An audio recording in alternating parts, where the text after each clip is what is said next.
because together, and when you are talking about unifier, when Kogi State was created about 29 years ago,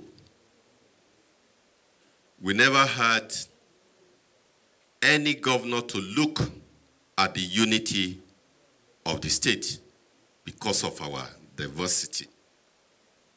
For a Muslim governor to now look at the other side and build gigantic, yes, then you are talking of a unifier. I must appreciate my other brother, Mr. Emmanuel Yewe. You spoke very well about Aminu Kano. I use this car because of Aminu Kano. I study political science and I stand by the teaching, the idea of Aminu Kano, which is politics for the Talakawas. So when Alayi Bello came in to Kogi State to hit more of the topic we're having, that is, on 8th of August 2012, 3 gunmen on motorbike killed 2 soldiers and a civilian outside mosque in Okene.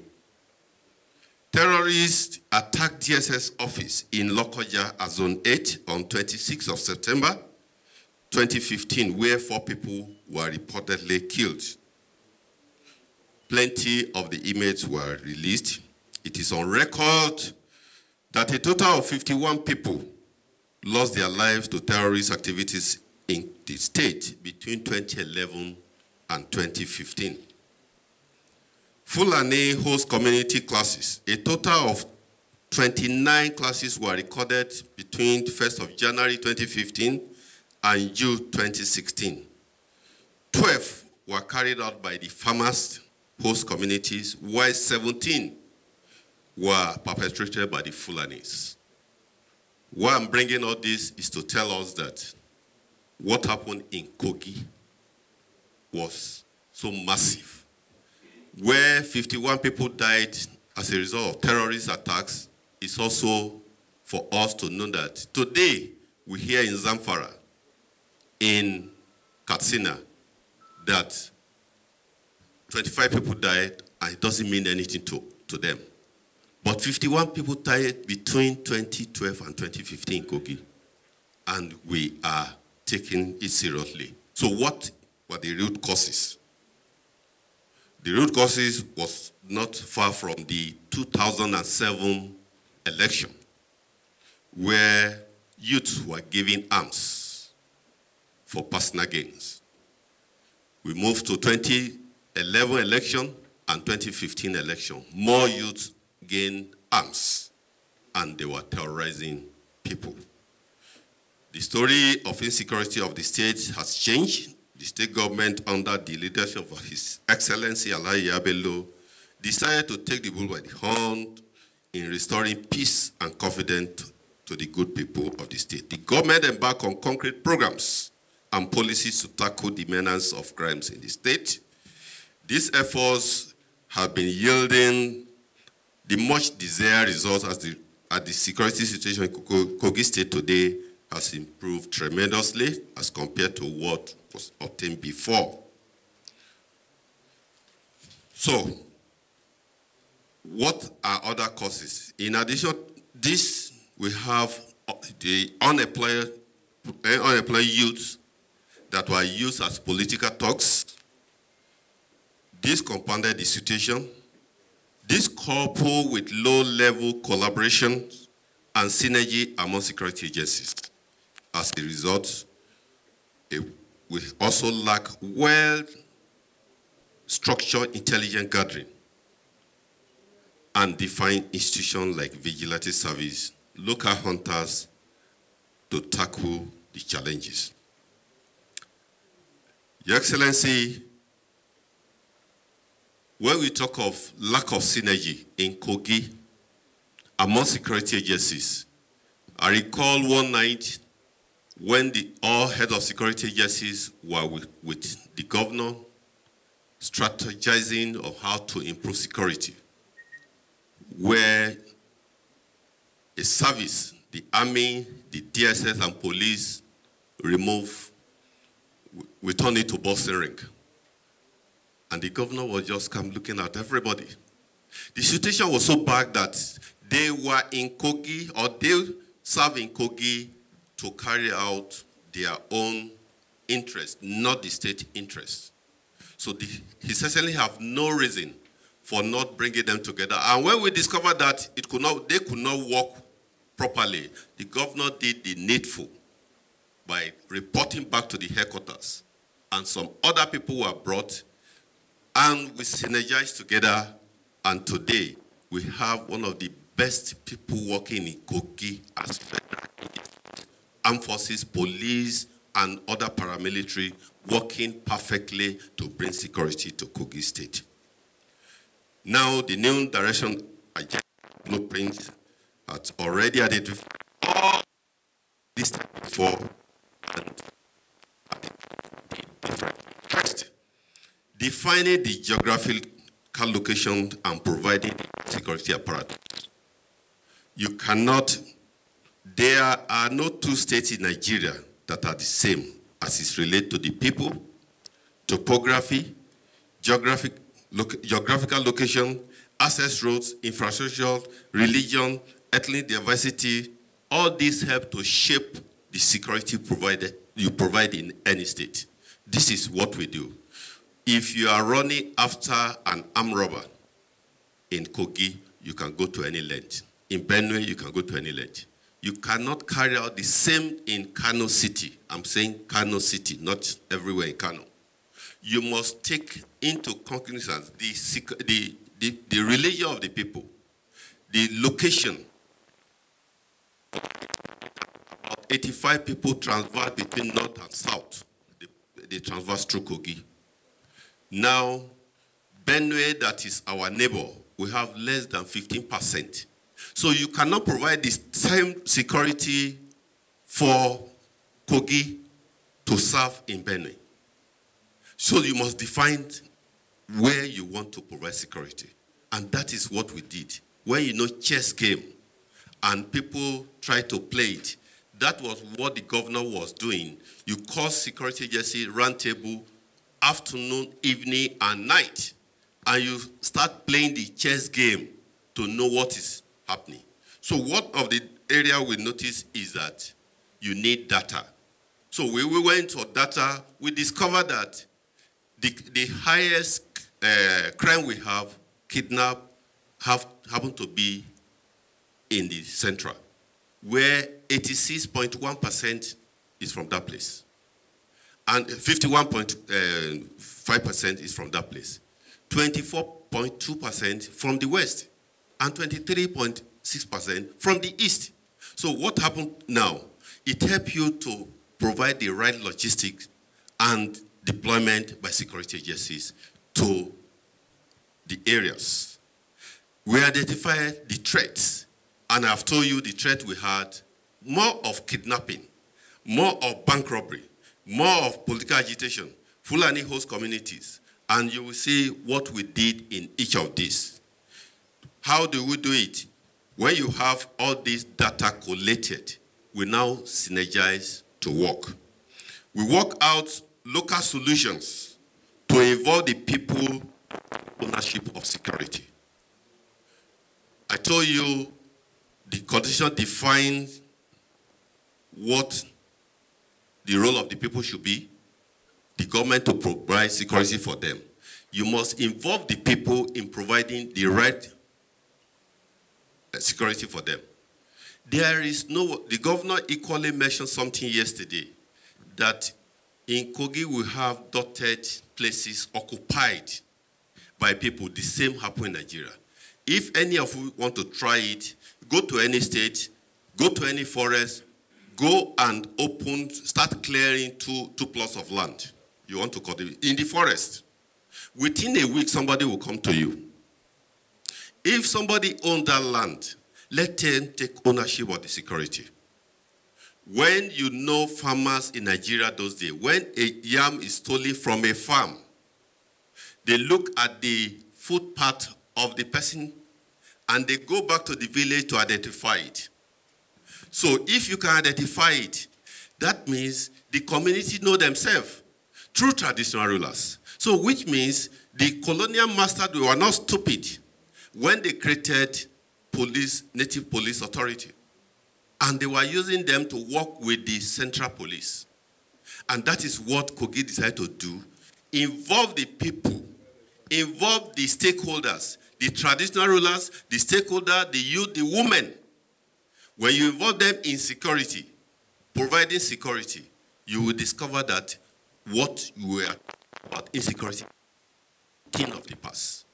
You are talking about people providing security for who?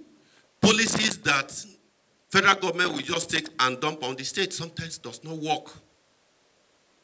Where recently, just last year, the police came up with community policy.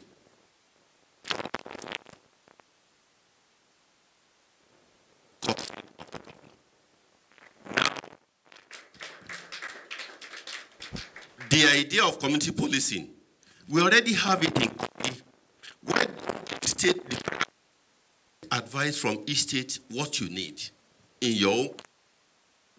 They dumped 336 police constabulary on us. You did not think of who will pay them salary. The Kogi state government was not ready to employ those people, but we still have to accept it because it was federal government policy. We already have 3,500 vigilantes serving in Kogi Vigilante Service. So it is only for us, if federal government want to bring a policy to us, for us to be able to expand that, what is working for us. The governor rightly answered the question yesterday on state policing. It is, we are only looking at providing solution, or we dump a policy on the government without thinking of the pathway to get the implication after you create state policy. So each of the states can take care of their security for the system we have right now. For a governor crying on television that he cannot secure, the federal government should be people to come and police his state is aberration. It is very easy for you take the people along with the federal security agencies, with the local hunters and vigilantes provided by your state to now work together to provide security for your people. The federal government cannot sit in Abuja and do it alone. You will see the moment, some of the pictures you are seeing here, they are security agencies in Kogi working with our hunters. We have in every community right now that you must take responsibility, because all these kidnappers you are talking about, all these people that are taking people and putting them in a difficult situation, they live among us. And our hunters go to the forest. Our hunters go to everywhere to do one thing or the other. And they see these people at night. Now we have taken them on board in Kogi, work with us. When they cannot help it, we do a situation by, when they cannot provide solution, we provide it through the security agencies. So one of the other things we did was the stakeholders meetings with traditional rulers at the state level, where the governor will meet with all these traditional rulers, ALDOs, security agencies, and relevant people within the society, within the state, coming together to discuss issues of security in their localities. That is working for us. If that is working for us, then that is where you are seeing Kogi safe today. You have the vigilantes that are serving in Kogi, about 3,500 of them. They were deployed back to their own local governments. They know their own system. They know the hinterland. They know where to follow. And even political appointees of the government are carried along, go back to your own local government, discuss with these people. And by the time they are coming together, they provide ideas for us and they provide solutions at a distance. The Kogi State don't have money like Lagos or River State, but I can assure you that today, Kogi provides the best network of security in Nigeria. The governor told us yesterday over 200 vehicles were provided to security agencies. Yearly, we renew this. Yearly, we add to it. You don't provide the vehicles without how they work. We provide fueling. We provide allowances for security, federal security agencies, along with paying our own local hunters. You will see the federal armed forces, you see them working with local hunters. We now have a collaborating effort where hunters and vigilante and armed forces members can work together. It is only what to think and sit together. And when you have the right thinking, you know the right application to apply. As of today, there is no part of Kogi. There's nothing that have happened in a local government today. I've spoken with 3 local government chairmen. As it's happening in your local government, we must know in the state. And as it's happening, the local vigilante must also send report to me. They send to His Excellency. So whereby you are now taking the people, let them have responsibility that they can take adequate position with their own security network. And the people will be happy. I wish to state that some of what we are having today in the states is not other than we not having adequate thinking. The state, with meager resources, built a forward operational base for the army. This cost almost 300 million. That is enough to pay some salaries. But we needed to provide that because the 51.1% of crime we have from that particular area, we put it. So, and that road connects both east and west, western part of the state. So the government have no option than to provide that facility. Today, the Nigerian Army is using it very well for special forces. You have seen pictures of policies of the government. What are the policies of the government? One is demolition of houses. If your house, we know that you are a kidnapper, any arms recovered from your home, and anything happened that kidnapper seen in your home, and we confirm it, the policy of the government is that that house is going down. Not less than 23 houses have been demolished in Kogi. You have this authority as governor. Then why must you be crying every day on television, on channel television, that your state is not safe? Federal government cannot do it for you. You can see houses that have been demolished. These are houses in the east, in the west, and in the central. And I can assure you, some houses are going down courtesy of this governor very soon, in the next few weeks. Because we have discovered some other houses. Those houses will go down.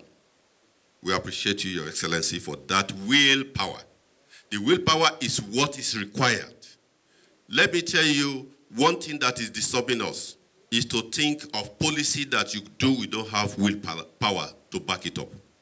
I appreciate the governor of Kaduna State. He made concrete a very genuine reason that he's not going to pay any kidnappers. He's not going to pay ransom. But is it possible? There are things that you need to put in place.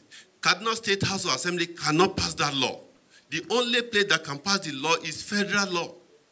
That you pass that nobody must give and nobody must take. In UK, we used to have kidnap cases in the past. UK came up with the law that you should not pay. When you pay, you commit crime. When you receive, you commit. So that become a policy of the government, not for the state. I'm happy His Excellency have not asked them not to pay ransom, but he have given the directive that you cannot pay ransom in Kogi. But he's not announcing it on television. So if any kidnapped person we have, we look for how to get them out. And what do? That is the area the governor have done so well, and we appreciate it, which is the technical intelligence. So when you now have kidnappers discussing and you can listen to them, you go after them before they perpetrate the act. This is one thing that is working for us. We truly appreciate you, Your Excellency, because if you continue to say what we have done in Kogi, we will not be able to express it today, but the fact is that we have given confidence to the people that take your own security into your hand while the government provide the needed security to back you up. When you are doing that, you are telling the people that you have a governor that have them at heart.